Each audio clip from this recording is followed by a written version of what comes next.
আসসালামু আলাইকুম। আজ কথা বলবো একটি গুরুত্বপূর্ণ সমস্যা নিয়ে। আমাদের সমসাময়িক সময়ের জন্য, অথবা বলা যায় সব সময়ের জন্য গুরুত্বপূর্ণ যে জিনিসটা, অ্যাক্সিডেন্ট অথবা রোড ট্রাফিক অ্যাক্সিডেন্ট। আমরা যখন অ্যাক্সিডেন্টের ডেফিনেশনে বলা হয়, অ্যাক্সিডেন্ট আনইনটেন্ডেড, অনিচ্ছাকৃত একটা ঘটনা, আনপ্লেসেন্ট, যা আমাদের জন্য সুখকর নয়। আমাদের নিজেদের কারো ইচ্ছার বিপরীতে, ইচ্ছা না থাকা সত্ত্বেও যে ঘটনাটা ঘটে থাকে সেটা হলো অ্যাক্সিডেন্ট।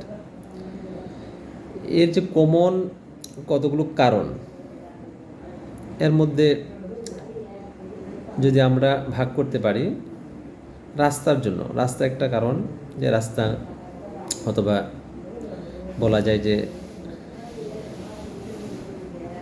ভাঙাচোরা রাস্তা, অথবা রাস্তার যে স্ট্রাকচার, লেন, ছোটো রাস্তা, রাস্তা যতটুকু থাকা দরকার ততটুকু নেই, অনিয়ন্ত্রিত চলাফেরা, সেখানে অনিয়ন্ত্রিত যে ভিড়, সে ভিড়ের জন্য সেটা হতে পারে।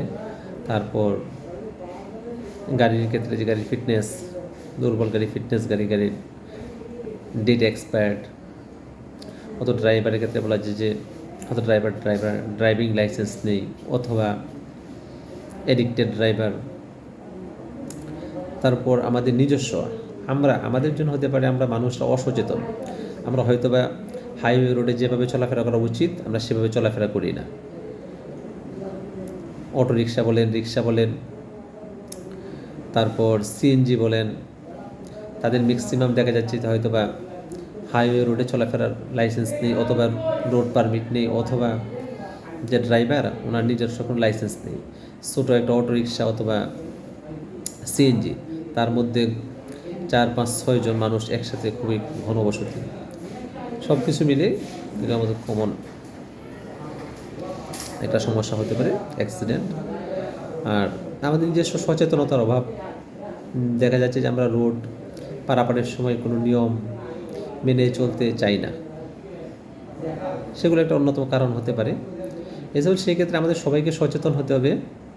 সচেতনতা আমাদের নিজেদের ক্ষেত্রে হতে হবে, ট্রাফিক রুলস মেনে চলার ক্ষেত্রে, গাড়ির ক্ষেত্রে রোড পারমিট, রেজিস্ট্রেশন, তারপর ফিটনেস, সেগুলো ড্রাইভারের ক্ষেত্রে ড্রাইভিং লাইসেন্স, হাইওয়ে রোডের ক্ষেত্রে অটো রিক্সা, তারপর সিএনজি, সেগুলো যেন হাইওয়ে রোডে না চলে সে ব্যবস্থা করতে হবে। এসব সবাই মিলে যদি আমরা অ্যাকশানে যেতে পারি, তাহলে হয়তো বা রোড ট্রাফিক অ্যাক্সিডেন্ট, যার জন্য অনাকাঙ্ক্ষিত জীবন অবসান হয়ে থাকে, সেগুলো হতে আমরা হয়তো বা সুফল পেতে পারি। সবাইকে ধন্যবাদ।